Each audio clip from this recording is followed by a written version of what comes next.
ఏం ఎండలరా నాయన, పట్నంలో దంచి ధన్యాలు బుక్కిస్తుండు సూరన్న. గీ ఎండలకు బండి వేసుకొని ఏడబోతాంరా నాయన. బండి ఆడబెట్టి ఎండలు తగ్గిందాక మెట్రోకు పోయింది నయ్యం. బండి వేసుకొని పోతే ఒక నుంచి ట్రాఫిక్ తిప్పలా, మీదికెంచి ఎండసేగ. మెట్రో అయితే మంచిగా ఏసీలో కూర్చొని తాగు చేరొచ్చు అని అనుకుంటున్నాలే కావచ్చు. గీ ఎండలకు తిప్పల పడలేక పట్నం పబ్లిక్ అంత మంచినే ఉంది, కానీ ఇంతకు వార్తేంది అని అంటారా? ఇక నానబెట్టరు కూడా చూడుర్రి.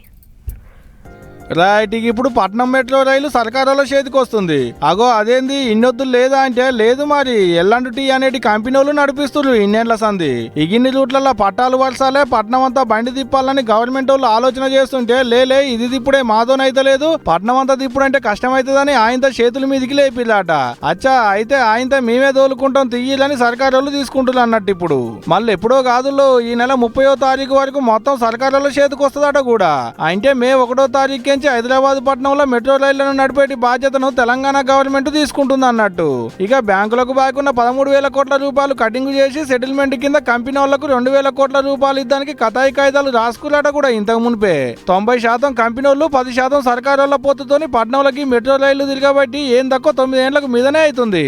ఎల్బీ నగర్ కెంచి మియాపూర్, నాగోల్ కెంచి రాయదుర్గం, జేపీఎస్ కెంచి ఎంజీపీఎస్ 3 రూట్లలో దినం 69 కిలోమీటర్ల పొడుగుతా మెట్రో బండ్లు తిరుగుతుంటే ఎంత లేదన్నా రోజుకు 5 లక్షల మందికి మీదనే తిరుగుతున్నారు మెట్రో బండ్లెక్కి. ఇప్పుడు ఎండలోటి దంచి కొడుతున్నాయి కాబట్టి మెట్రోలెక్కి తిరిగేటోళ్ళు ఇగింత పెరిగినాలే కావచ్చు. టికెట్ల రేట్లు పెంచిలు, లోపల దుకాణాలకు కిరాయిలు వస్తూనే ఉన్నాయి, కింద పార్కింగ్ ఫీజులు, మెట్రో పిల్లర్ల మీద ప్రకటనలు. దేన్ని ముట్టుకున్నా పైసలే పైసలు. అయినా లాస్ వస్తుందని ఇన్నొద్దుల సంది మెట్రో బండ్లను నడిపించేటోళ్ళు అంటుంటే, మీరు నడపలేకుంటే మేమే నడుపుతామని ఇప్పుడు గవర్నమెంట్ వాళ్ళు ఆల్చుకునే తనకు తయారైతున్నారు అన్నట్టు.